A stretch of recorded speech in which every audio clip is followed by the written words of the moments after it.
Hello students of 7th standard. History का जो lesson 9 है the Maratha war of independence वो हम देख रहे थे। तो फर्स्ट वीडियो में हमने हाफ लेसन देखा। अब इस वीडियो में हम भाग देखेंगे, इसका हाफ पोर्शन देखेंगे लेसन का, और क्वेश्चन आंसर्स भी देखेंगे। तो इसमें हम जो सेकंड पार्ट में है वो हम देखेंगे रिमेनिंग लेसन। तो ये रिमेनिंग लेसन देखेंगे और उसके नेक्स्ट वीडियो में मैं आपको उसके क्वेश्चन आंसर्स दूंगी। तो मूवमेंट्स ऑफ द मराठास क्या है वो हम देखेंगे। हमने इसके पहले में देखा कि किस तरह से जिंजी के लिए छत्रपति राजाराम निकल जाते हैं कुछ सरदारों के साथ। अभी हम देखेंगे the movements of Marathas. It was difficult to defend the Raigad fort against the might of the Mughals. The Mughals captured Raigad in November 1689 and arrested महारानी येसुबाई एंड शाहू। अभी देखिए मुगल्स को वहाँ पे उन्होंने जो घेरा डाला था रायगढ़ को, तो वहाँ पर वो क्या करते हैं, उस किले को जीत लेते हैं और महारानी येसुबाई और शाहू महाराज को पकड़ लेते हैं। While going to Gingee, Rajaram Maharaj had assigned the duty to fight against the Mughals to Ramchandra Pant Amatya, Shankar ji Narayan सचिव, संताजी घोरपड़े एंड धनाजी जाधव। तो ऐसे समय में उन्होंने एक ड्यूटी जो दी थी मुगल्स के लिए मुगल्स के विरोध में लड़ने के लिए, ये इन कुछ लोगों को दी हुई थी। कौन कौन थे? तो रामचंद्र पंत अमात्य थे, शंकर जी नारायण सचिव थे, संताजी घोरपड़े और धनाजी जाधव थे। From the Maratha point of view the situation was critical. और मराठा के पॉइंट ऑफ व्यू से ये सिचुएशन बहुत क्रिटिकल थी। Aurangzeb had enticed many Maratha sardars to his side by giving them watans and jagir. Aurangzeb ने बहुत सारे मराठा सरदार को वतन और जागीर देकर अपने पास में मिला लिया था। Rajaram Maharaj also use the same tactics to thwart the Mughal plans. It was promised that if a Maratha Sardar captured Mughal territory, it would be given to him as a Jagir. Due to this promise, many capable Maratha Sardars came forward. They started invading the Mughal territory with vigor and defeated Mughal generals. Santaji and Dhanaji were at the forefront in these actions. तो कुछ जब भी औरंगजेब ने इस तरह से चाल चली कि कुछ मराठा सरदार को अपनी तरफ मिला लिया और उनसे कहा कि तुम जो भी टेरिटरी क्षेत्र जीतोगे वहाँ की फिर मैं तुमको जागीर दे दूंगा। तो इसी तरह का राजाराम महाराज ने भी सेम चाल चली और कुछ मुगल्स जो सरदार थे उनको इसी तरह कहा कि अगर आप मुग़ल टेरिटरी जीतते हो तो मैं वहाँ की जागीर तुमको दूंगा। तो उसमें सबसे आगे आए संताजी और धनाजी, तो उन्होंने मुग़ल टेरिटरी सबसे ज़्यादा जीती। So were at the forefront in this actions against their surprise attacks and guerrilla tactics. The enormous amount of war material and heavy artillery of Mughals were of little use. The Mughal forces were at their wits' end. On one occasion, Santaji Ghorpade and Vithoji Chavan even cut and carried away the golden pinnacle of Emperor's own tent in a surprise attack. तो ऐसे समय में Mughal forces जो थी वो बहुत मतलब जो दो वो बहुत सारी मात्रा में थी, लेकिन इन लोग जो उन्हें गोरिल्ला टैक्टिक्स अपनाकर उन लोगों को मुग़ल सेना को हराना शुरू कर दिया और बहुत सारे क्षेत्र अपने में मिला लिए। तो सीज ऑफ जिंजी क्या था अभी हम देखेंगे। संताजी घोरपड़े और विठोजी चौहान ने क्या किया कि गोल्डन पिनैकल जो था एम्परर का टेंट का, वो तक भी उन्होंने कट कर लिया था, निकाल लिया था, इस तरह से कहा जाता है। तो सीज ऑफ जिंजी, अभी जिंजी को किस तरह से घेरा ये देखेंगे।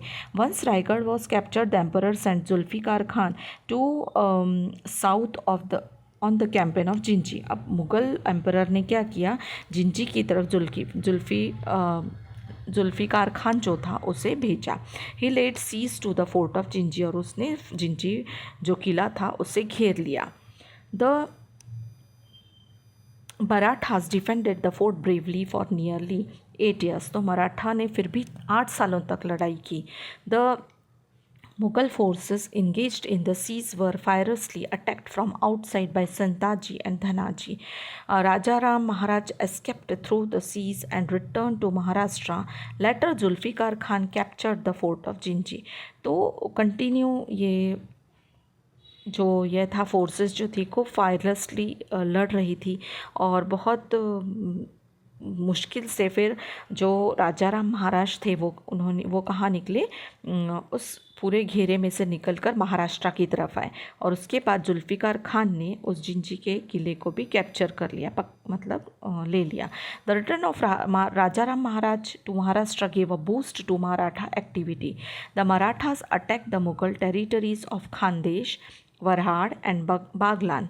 तो मराठास ने अटैक किया। मुग़ल टेरिटरीज़ उस समय कौन कौन सी थी, तो खानदेश की कुछ टेरिटरीज़ थी, वरहाड़ और बागलान की। Raja Ram Maharaj inspired hundreds of brave Maratha warriors like Santaji and Dhanaji. तो बहुत सारे ऐसे मराठा वॉरियर्स जैसे संताजी और धनाजी थे, with his understanding nature and statesmanship. तो उन्होंने उनकी वजह से भी बहुत सारे जो युद्ध थे वो जीते थे। He motivated them to protect the swaraj and thus performed a very valuable task. But even as all this was taking place, Raja Ram Maharaj died on 2nd March 1700 on Sinhgarh after a short period of illness। लेकिन इतना सब होने पर भी राजा राम महाराज की मृत्यु हो गई, थोड़े वो बीमार रहे और 2 मार्च 1700 को उनकी डेथ हो गई। Raja Ram Maharaj was thoughtful and kind hearted. Raja Ram Maharaj बहुत सोचने वाले और काइंड हार्टेड थे।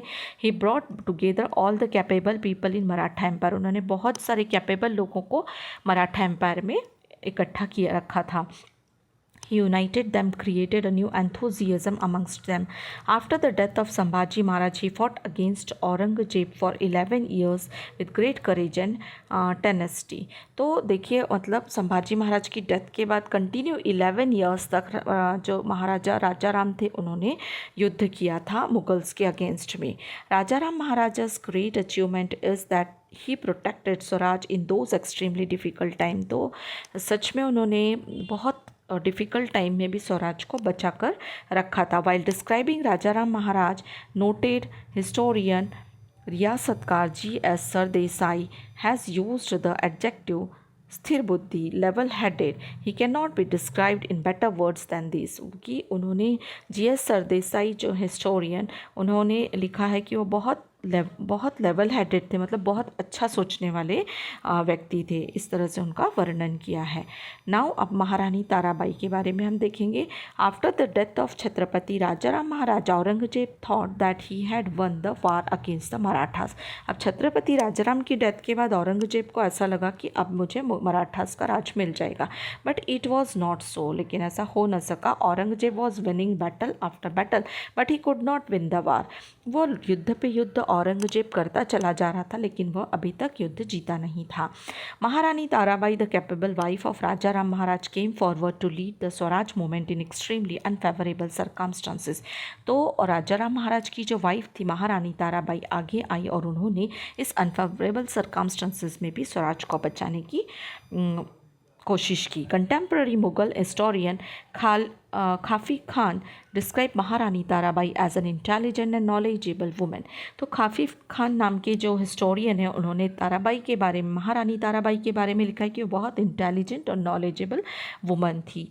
हर management of the army and administration had won renown even during the rule of her husband. तो वो मैनेजमेंट का काम तब भी देखती थी जब उनके हस्बैंड थे। तो after the death of Chhatrapati Rajaram Maharaj, Maharani Tarabai continued swaraj struggle bravely with the help of her sardar. तो उन्होंने उसके बाद भी स्वराज के लिए स्ट्रगल किया और साहसिकपने से किया। Aurangzeb captured Satara and Panhala from the Maratha territory, but at the same time the Marathas dashed up to the Mughal areas of Madhya Pradesh and Gujarat. जब औरंगजेब ने सतारा और पन्हाला जो मराठा टेरिटरी थे, मराठा क्षेत्र थे, वह जीते, ऐसे समय में मराठास ने भी मुगल एरियाज़ में जैसे मध्य प्रदेश और गुजरात का कुछ भाग था जो मुगल्स का था, उन्हें जीता। Tarabai expanded the war areas further. Tarabai ने युद्ध का जो एरिया था वह और भी एक्सपांड किया। Sardars like Krishnaji Sawant Khanderao Dabhade, Dhanaji Jadhav, and Nemaji Shinde opened battles against Mughals on various fronts outside Marathas. This was a sign of change in the outcome of the war. तो ऐसे समय में ताराबाई ने जब war को expand किया तो सरदार जो थे जैसे कृष्णाजी सावंत थे, खंडेराव दभाड़े थे, धनाजी जाधव, नेमाजी शिंदे, उन्होंने ओपन किया बैटल्स मुगल्स के विरोध में, यानी खोल दिया, पूरी तरह से युद्ध करना शुरू कर दिया. महारानी ताराबाई फॉट फॉर 7 years. महारानी ताराबाई 7 सालों तक युद्ध करती रहीं. She kept the Maratha kingdom strong. उन्होंने मराठा किंगडम को स्ट्रॉन्ग बनाया. She took charge of the administration singly single handedly रखा. उन्होंने अपना जो एडमिनिस्ट्रेशन था उसे उन्होंने सिंगल हैंडेडली मतलब खुद से रखा अपने पास. And encourage the sardars to participate in the mission of swaraj. तो उन्होंने अपना जो भी सिंगल हैंड में एडमिनिस्ट्रेशन को रखा और सरदार्स को जो था उन्होंने पार्टिसिपेट करवाया स्वराज के मिशन में. Maratha sardars fought against the Mughals up to Sironj, Mandsaur and Malwa. तो ये कुछ जगह थी मध्य प्रदेश की और अदर एरियाज़ की जहाँ पर उन्होंने मुगल्स को हराया. काफ़ी Khan has recorded that Raja Ram's wife Tarabai achieved great things and displayed the qualities of leadership of the army and management of campaigns. It added force to Maratha campaigns. तो इस तरह से काफ़ी खान लिखते हैं कि महारानी ताराबाई ने बहुत सारे मतलब आर्मी को और मराठा सरदार्स को इकट्ठा करके अपनी जो युद्ध था उसको स्ट्रॉन्ग बनाया. Thus, Maharani Tarabai kept up the legacy of valor inherited from Chhatrapati Shivaji Maharaj. Due to the forceful campaign of Maratha, Aurangzeb was frustrated. अब यह जो फोर्सफुल कैंपेन चल रहा था मराठास का तो औरंगजेब बहुत फ्रस्ट्रेटेड हो गया. The Mughal Maratha fight had continued for 25 years. तो मुगल मराठा जो फाइट थी वो 25 years तक चली. Still the Mughals could not defeat the Marathas. लेकिन अभी तक जो मुगल्स थे मराठास को हरा नहीं पाए थे. In this circumstances emperor Aurangzeb died in 1707 C at Ahmednagar. और ऐसे समय में इस तरह से युद्ध चलते हुए औरंगजेब की डेथ हो गई 1707 में अहमदनगर में. The Maratha war of independence ended with this death. और इस तरह से मराठा वॉर जो था इंडिपेंडेंस का वो ख़त्म हो गया. This Maratha war for independence was the fight between the Mughal emperors greed to expand his empire and the spirit of independence of the Marathas. तो इस तरह से जो मराठा वॉर चला इंडिपेंडेंस का वो क्यों चला, क्योंकि वह एम्परर जो था औरंगजेब वह बहुत ही ग्रीडी था. उसे अपना राज हर समय बढ़ाते रहना था और इसी वजह से यह इंडिपेंडेंस का वॉर चलता रहा और उसके साथ ही यह ख़त्म हो गया. औरंगजेब के साथ ये ख़त्म हो गया. The Marathas emerge victorious in it. After the death of Aurangzeb they led others in filling the vacuum in the political arena. They control the throne of Delhi, ran the affairs of almost all parts of Hindustan and protected it. Therefore, the 18th century is known as the century of Marathas. तो हमने देखा कि इस तरह से जो भी Maratha war of independence था वो 18th सेंचुरी में चला और वह मराठास के लिए ही 18th सेंचुरी जानी जाती है. In the next chapters we will see the achievements of Marathas in this century. तो अब हम नेक्स्ट चैप्टर में देखेंगे कि उन्होंने क्या क्या अचीवमेंट्स किया मराठास ने. तो यह था आपका लेसन और यहाँ पर फैमिली ट्री ऑफ भोसलेस दिया है. सबसे पहले हमें पता है कि शिवाजी महाराज के पूर्वज जो थे वह मालोजी राजे, फिर उसके बाद उनका बेटे थे शाहजी राजे. शाहजी राजे के पुत्र थे संभाजी, छत्रपति शिवाजी महाराज और वेंकोजी थे. उसके बाद छत्रपति शिवाजी महाराज से छत्रपति संभाजी महाराज और छत्रपति राजाराम थे. उसके बाद छत्रपति संभाजी महाराज के बेटे जो थे वह छत्रपति शाहू महाराज और उनके बेटे थे छत्रपति रामराजी. और यहाँ हम छत्रपति राजाराम महाराज के बारे में देखेंगे जो 1670 से 1700 सी तक थे. और इनके 2 पुत्र थे छत्रपति शिवाजी, छत्रपति संभाजी. और छत्रपति शिवाजी का जो पुत्र थे वह राम राजा थे. तो इस तरह से यहाँ पर उनके जो फैमिली ट्री हम यहाँ पर देख रहे हैं किसकी, भोसलेस की, मीन्स छत्रपति शिवाजी महाराज की. तो यहाँ पर आपका लेसन ख़त्म होता है और नेक्स्ट एक वीडियो में मैं आपको उसके क्वेश्चन आंसर्स दूँगी. Thank you.